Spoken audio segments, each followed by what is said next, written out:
abi karga şu bacadan düştü. Nerede? Şurada. Bakalım. Işık. Aa, ne tatlısın sen. Gel. Gel kargacık, korkma bizden. He, kafasını Vale de dönüyor. çok merak etti yalnız. Bakalım. Vale, ne var orada oğlum? Aa, İçine gidiyor. Karga. Arkadaşlar karga gördüğünüz gibi. Hadi Vale. Tut. Vale'yi alalım da karga korkmasın. İyice korktu. Masal? Ne oldu kızım? Vale. Karga.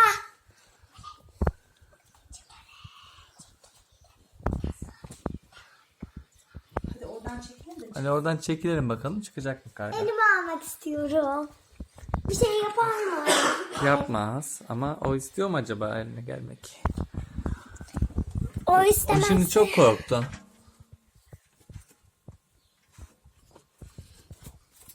Vale'yi alalım buradan. Biz de çekilelim, çıksın bakalım. Yürüyor. Kargacık. Saklanıyor. Gel. Vale. Vale Geliyor. gitme, gel. Vale gel buraya. Vale gel buraya. Vale çok müstahak arkadaşlar. Ne yapıyorsun orada?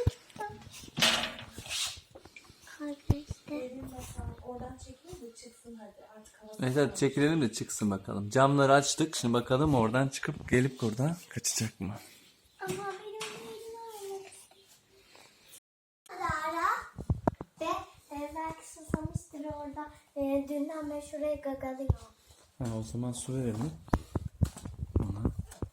Gel kargacık, gel. Al bakalım. Vale. Aa, Vale geldi. Hayır Vale. Al bakalım, su iç. Vale'ye bakın, Vale'ye bakın. Vale çok merak etti. Ona karga dersek belki anlar. De bakalım, olacak mı? Karga. Hayır olmaz. Kaka yapmaya gitti. Bak şöyle yaptı Vale göster. Bir ayağını kaldırdı. Kaka yaptı. Ya arkadaşlar girdi. Vale çok heyecanlı. Kız. Bacadan karga düştü ve şimdi çıkmadı kaç saattir. O yüzden elimizi almaya karar verdik. Hadi bakalım. Hadi bak. Hadi bana yardım eder misin?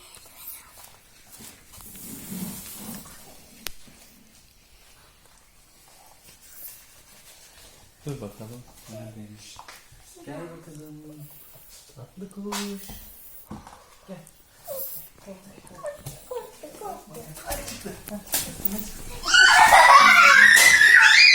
Korkutmayın kızlar. Korkutmayın, tamam.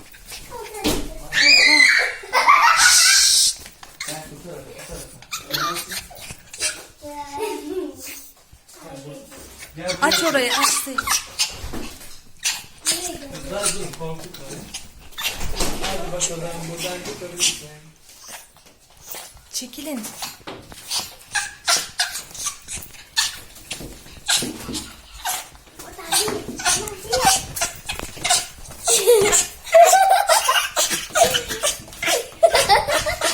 Böyle mahvolmuş bir durumda.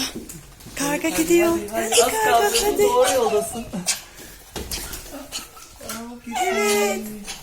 Evet gitti. Görüşürüz. Kargacık bay bay. Görüşürüz arkadaşlar. Bugün videomuz bu kadardı. Hoşçakalın. Abone olmayı ve atmayı unutmayın.